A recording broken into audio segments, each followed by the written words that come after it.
Good evening, everyone, and welcome back to another Supercoach Insider podcast. My name is Swiz, here to talk all things round 23 with my team. But before we get into that, as always, check us out on all our social media platforms, in particular the YouTube and Twitter, Supercoach Insider 100 and Swiz26 to get in contact with us. Thank you to all the ongoing support of the community, in particular our sponsor, Splash Vodka, for supporting us this season. For me, last week, 24.09, managed to avoid most of the carnage and finally get a captain right. Timmy English taking kickouts and saving my score with a late goal. So 143 there was my highest scorer this week. Had the captaincy on him after Merritt only getting 96. So for a lot of people out there who did struggle with captain scores, it was nice to actually get one over a few people. So pretty happy with that. And then that moved me up just outside the top 500 now. I think it's less than 20 points, something like that. But 528 overall. So yeah, pretty happy with proceedings there. Managed to loophole Darcy Cameron off for the 67. Nick Martin finally repaying the faith of the 137. He had a fantastic game against North Melbourne. Look what happens when people get played in their right position. Played up on that wing. I was there for probably the first 50 minutes of that match and he absolutely dominated. So couldn't be happier. Briggs 115 was not too bad, but Marshall completely towed Richmond in that first half. So those who have him, I think it was about a 140. He was fantastic. So, lose a couple points still out for that. But the big one was Libba. I know quite a few people had him on captain thinking Bont was the one to get tagged. No, Libba gets tagged and then gets concussed, subbed off, and absolutely such a painful decision and painful situation for a lot of people. And that's the one I know a lot of people have been messaging me, following me, because about when I brought in Butters versus Libba, and Libba's had the chocolates up till now, but that is massively in Butters' favour now, just because of Libba's injury, and Libba will miss this week under concussion protocols, so you need coverage. Unless you've got trades and it's only 2 weeks to go, you may as well bite the bullet and trade him out, which is a real shame because he is playing West Coast, and that's why a lot of people wanted him prelim week, having Libba. So I'm very happy with that because I am in all 10 of my prelim matchups. A lot of those leagues are ranked between sort of 30 and 80th overall, so pretty happy with that. And yeah, looking through a lot of those teams, a lot of people have Libba, so it'll be a now or never decision for them. That some people will be hoping to get through the grand final, but I think the trade's going to have to come, and we'll talk a little bit about that in a moment. So yeah, for me, still got sort of Dacos not really doing much because he can't on a Friday night again, so can't do much with the loophole there. But Darcy Cameron will be my loophole, and if he does manage to score well this week against Big O and the Lions, then I'll look at moving my options in there, which potentially will be Nick Martin again into that midfield. But yeah, there might be a couple there. At the moment, the VC is on Taranto. I don't really like a lot of the VC options this week.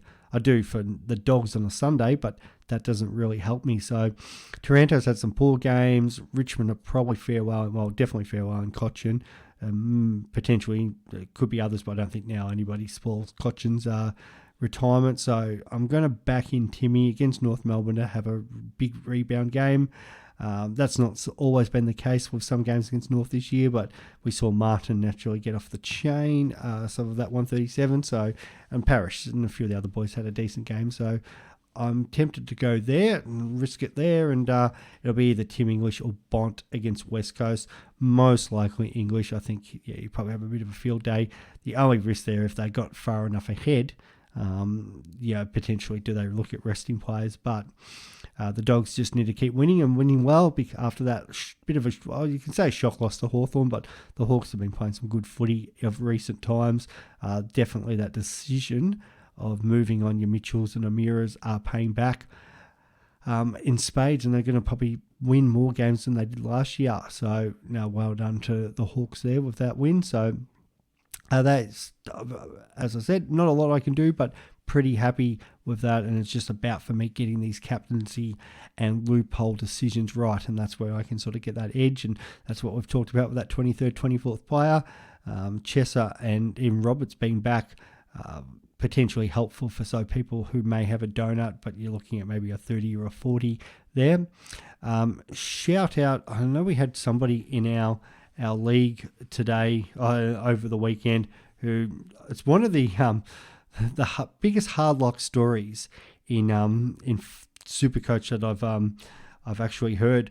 So who do we have? We've got a league, our Cricket Cop League, 4 divisions, 18 in each side. So it's pretty competitive. And I'm just trying to look where the actual write-up is here, because, this was as brutal as it gets. So we had the first division match, and this was between, I'm trying to think, his name's Glenn. And he ended up going down in his league. What did he go down? I think it was pretty close. It might have been like, it was about 100 points in the end. But he had the VC on LDU and then decided to loophole. He had Jack Williams as his loophole, not playing, last moment. And lockout happens for this game. So West Coast Freo is locked out. Then West Coast make a substitution to their team list with that situation that we've all heard about, and I know Kane Corns has been very vocal about this, how this was all handled. But Brody Hoff gets subbed out of the game officially on the team sheet. They delay the match, but because Supercoach is locked out thinking that's the start time, you cannot make the change, and in comes Jack Williams. Jack Williams now plays, gets a score of 20, I think 21, I believe it was, and I'm just going to confirm that because I think it says 42 here, so that must be double. Let's just see here. No, Jack Williams got a 42, so he gets a 42, and naturally Glenn, who had to use him as a loophole, got an 84 for his captain score instead of getting an LDU score. So there's nothing you can do about that. When you actually go to the lengths of making sure your player isn't playing in the game, and then after lockout happens, they somehow allow a substitution to happen and push back the game. I haven't heard of that situation ever happening before. If that also happened to you, if you found yourself in that boat, let us know, because you definitely need a shout out for that's just such a hard luck Supercoach story. If you've got any other good hard luck Supercoach stories, also let us know about that too. But that's up there with one of the most brutal things I have heard. So this week for people, there's just the 2 real things you've got to be considering. It is, if you've still got Dacos, now is the time to move him if you haven't already. I said last week, and I got stopped by a few people around at Flinders Street Station actually asking me about this, and I even got talking to a couple of former footballers, one in today, asking me about what were the best options there. And I was pretty still being big on Nick Newman. Got another 118 last week. He's playing the Suns this week. So, the role hasn't changed. They're looking at him as the, rebounding out of that half-back line. So I think he's pretty safe. If you've got that little bit of extra cash, Dan Houston has been fantastic this year. And playing Freo and Richmond, I don't think you could go wrong if you can get Dacos up to him. In regards to who we're talking about, Libba, now, it's a bit of a frustrating situation. Just double check and make sure he's out. But I'd be shocked if he somehow beat protocols and was allowed to play. And I don't think they're going to. Even if he could, they're not going to risk him against the Eagles this week. And that's no disrespect to the Eagles, but they've been obviously in all sorts in recent times. So you got Libba at 626, which is good because it pretty well means you can get to nearly anyone. If you have any cash left over, it's going to cost you $27,000 to get to Clayton Oliver.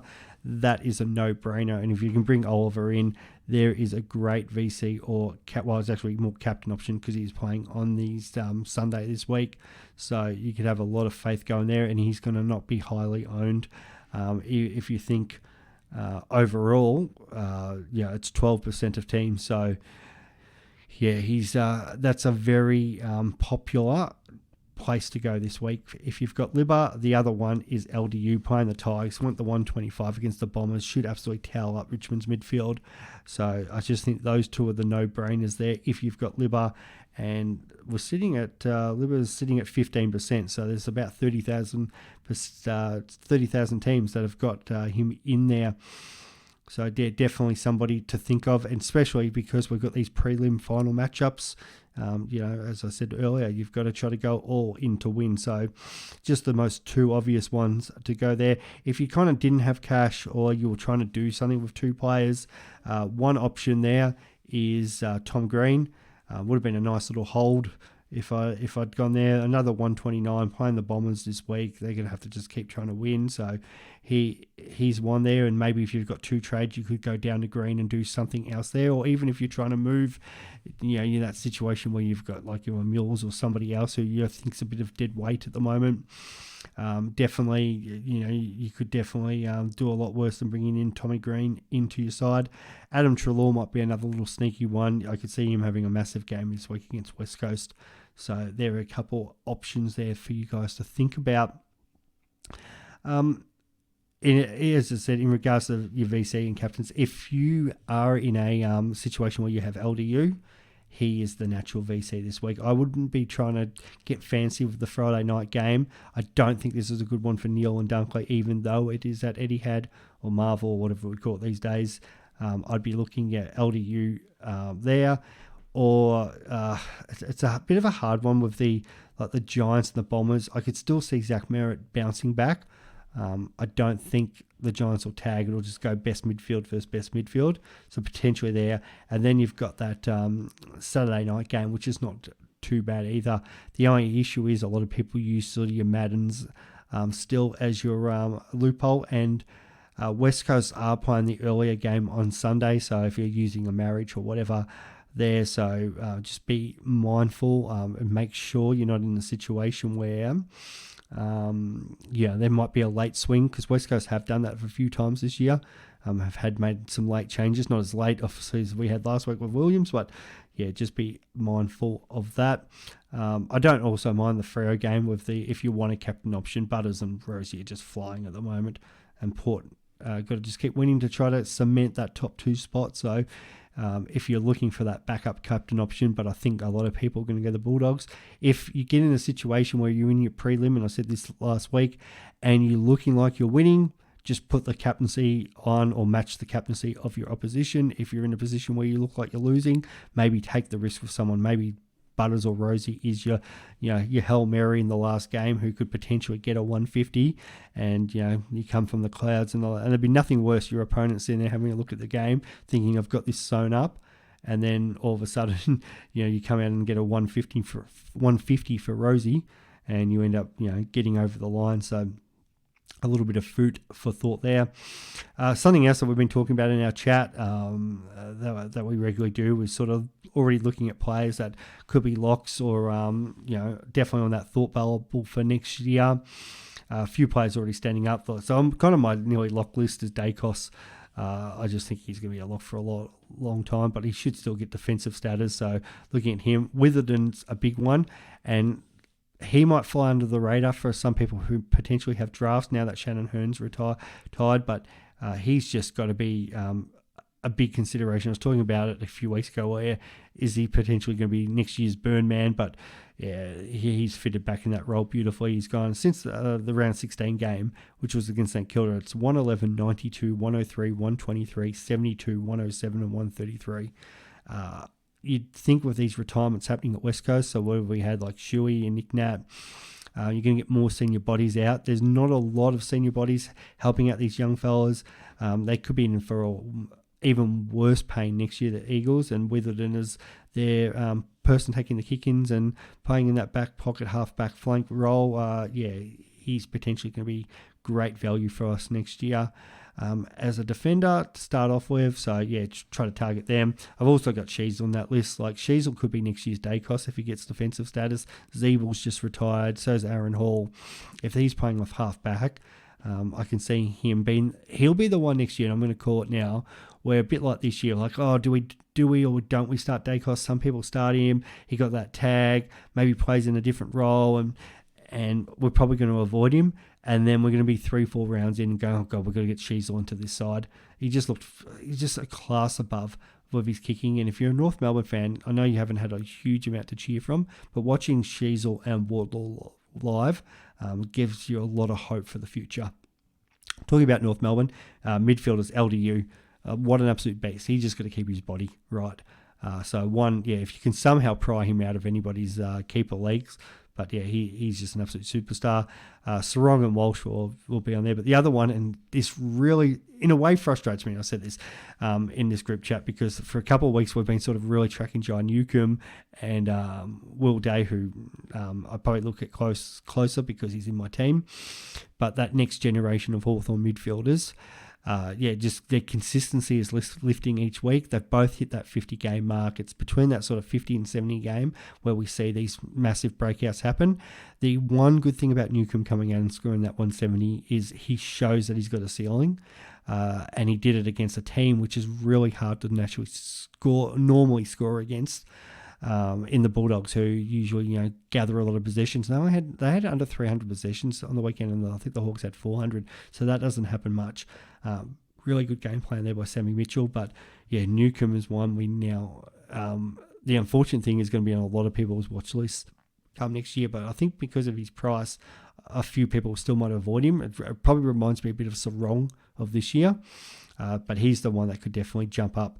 And then the rucks, I think we're going to all want English next year. So it's just a question of Marshall, do we pair him again? Or is it, if Grundy leaves, do we go Grundy or Gorn?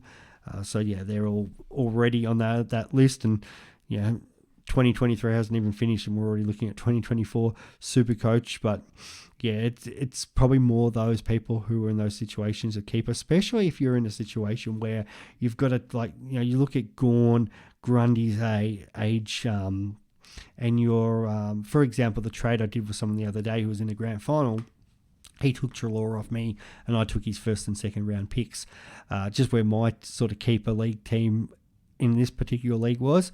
Potentially could win it next year, but I needed to probably regen and build my list for the next 2 or 3 years, and we're probably pretty serious, so we know we're playing every year, so you can sort of plan a little bit better in the future, where others, you want to be in a keeper league where it's pretty solid and the people are going to keep backing up year in, year out, this guy was trying to win, so he took the risk and took Treloar, and Treloar's probably got one more good year after this for him, so you might be in a position where you could potentially win next year, so probably go and see if you can offload your first round pick for a Grundy or a Gorn, if you don't have a strong ruckman in your team.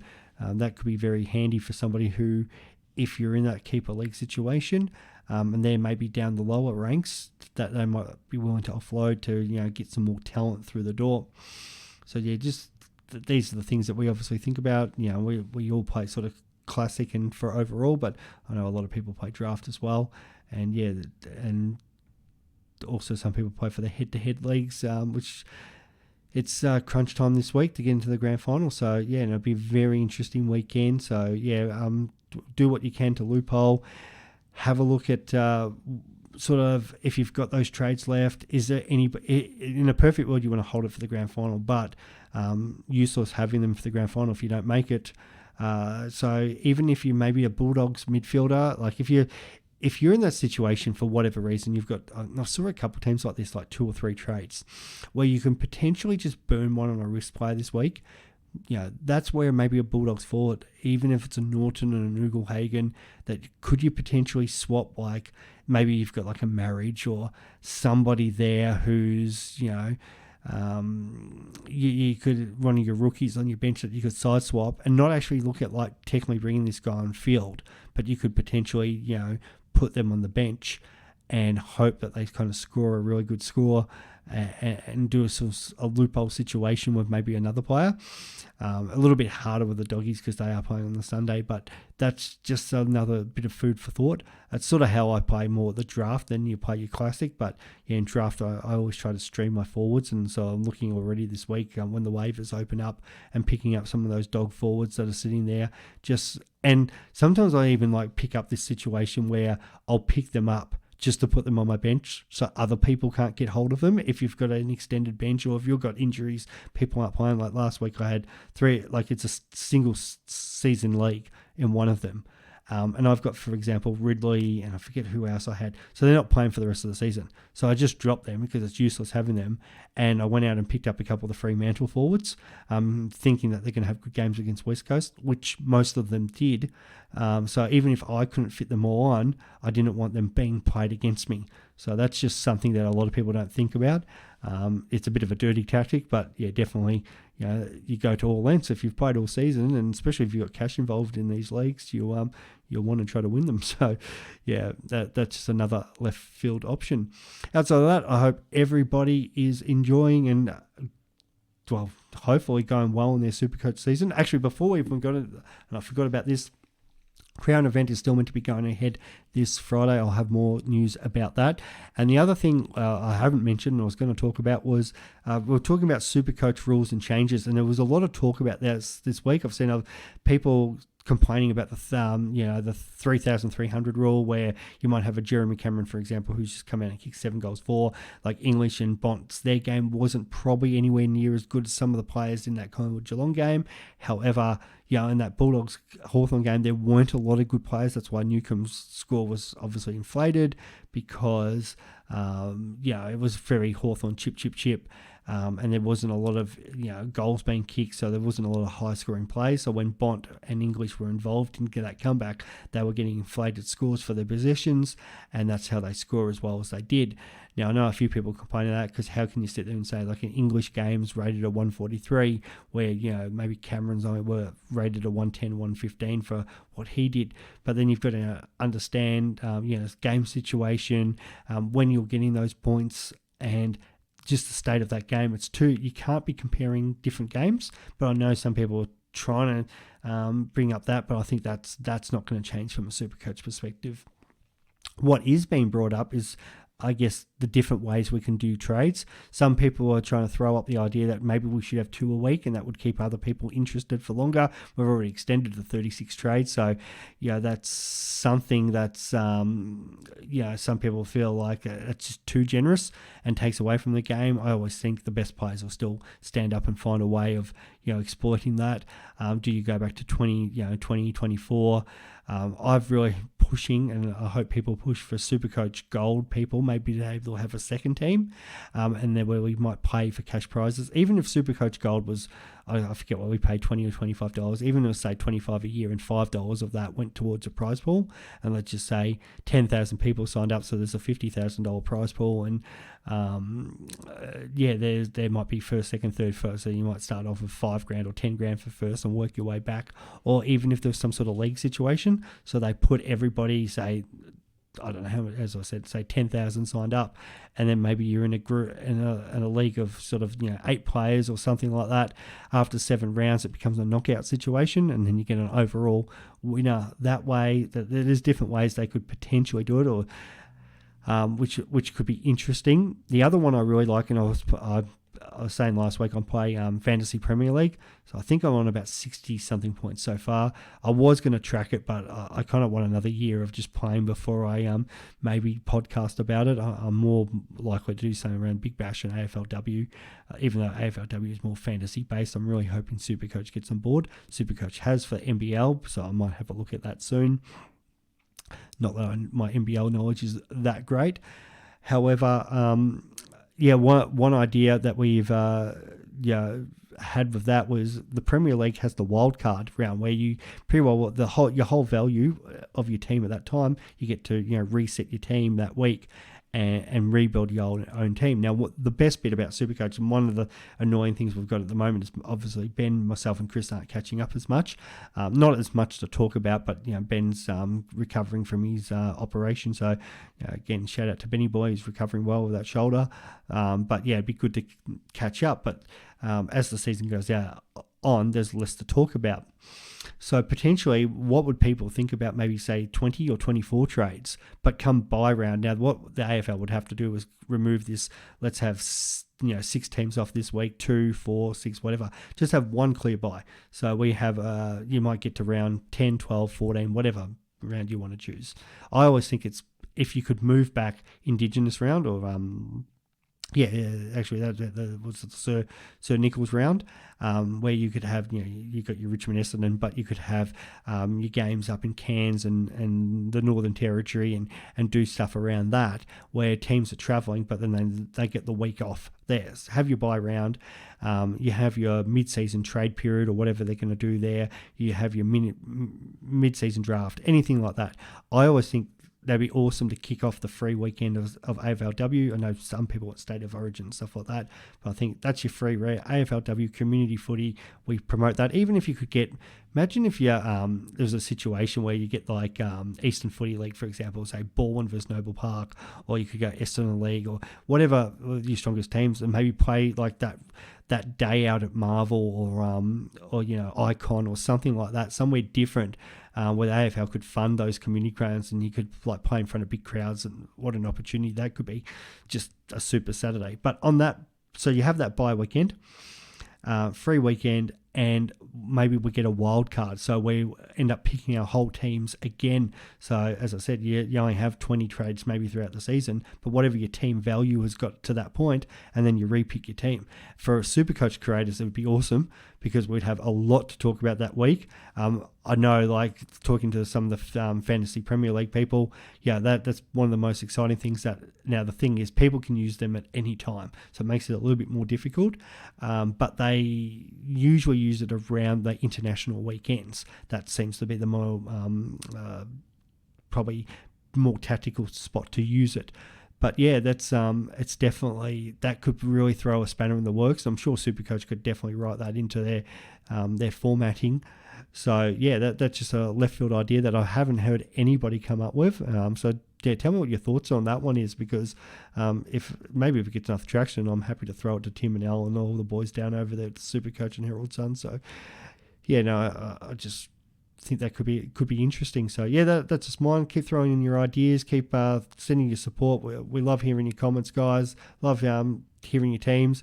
Love getting stopped at train stations to help you guys with trades. Shout out to the people that actually did that this week. So no, it's been fantastic.